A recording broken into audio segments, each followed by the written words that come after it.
नमस्कार, मी प्रतीक्षा. DNA मराठीमध्ये आपलं स्वागत. विघ्नहर्ता प्रतिष्ठानचे योगेश सोनवणे व त्यांच्या मित्रमंडळींनी कुठल्याही पदावर नसताना आपल्या शब्दावर ठाम राहून राजकीय स्पर्धा न ठेवता 11व्या वर्षी मोहटादेवी दर्शन नवरात्रात माता बहिणींसाठी घडावं यासाठी सर्वांना घेऊन ते जात आहे. त्यांचं हे नियोजन अभूतपूर्व आहे. अनेक लोक असे आहेत, पदावर येण्यापूर्वी स्वार्थासाठी यात्रा आयोजित करतात, पदावर आल्यावर यात्रा बंद करतात.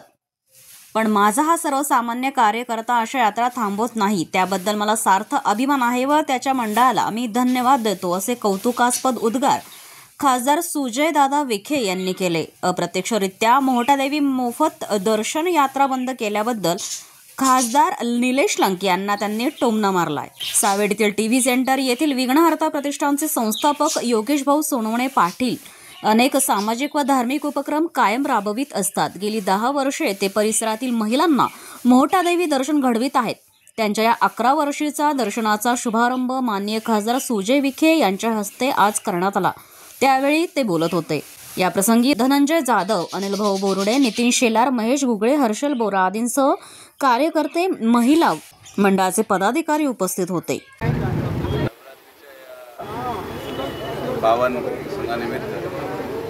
माझे जुने सहकारी मित्र योगेश आणि त्यांच्या सर्व सहकाऱ्यांनी विघ्नहर्ता प्रतिष्ठानच्या वतीने 11व्या वर्षी देखील श्री क्षेत्र मोहटा पाथर्डी तालुका या ठिकाणी आमच्या माता भगिनींना दर्शनाची व्यवस्था करून दिलेली आहे.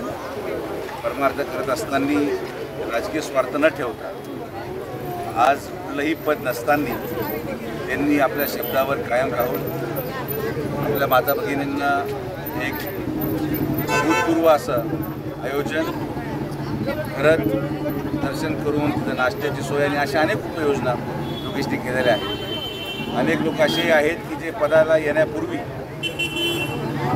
स्वार्थासाठी अशा प्रकारच्या यात्रा आयोजित करत होते, पण पदावर आल्यानंतर त्या यात्रा बंद करण्यात आल्या. पण हा एक सर्वसामान्य कार्यकर्ता आहे जो पदावर नसताना देखील अशी यात्रा थांबवत नाही, याचा मला सार्थ अभिमान आहे. मी आमच्या विखे पाटील परिवाराच्या वतीने विघ्नहर्ता प्रतिष्ठानच्या सर्व आयोजकांना या यात्रेसाठी नवरात्रीच्या दसऱ्याच्या शुभेच्छा देतो. धन्यवाद. जय श्रीराम.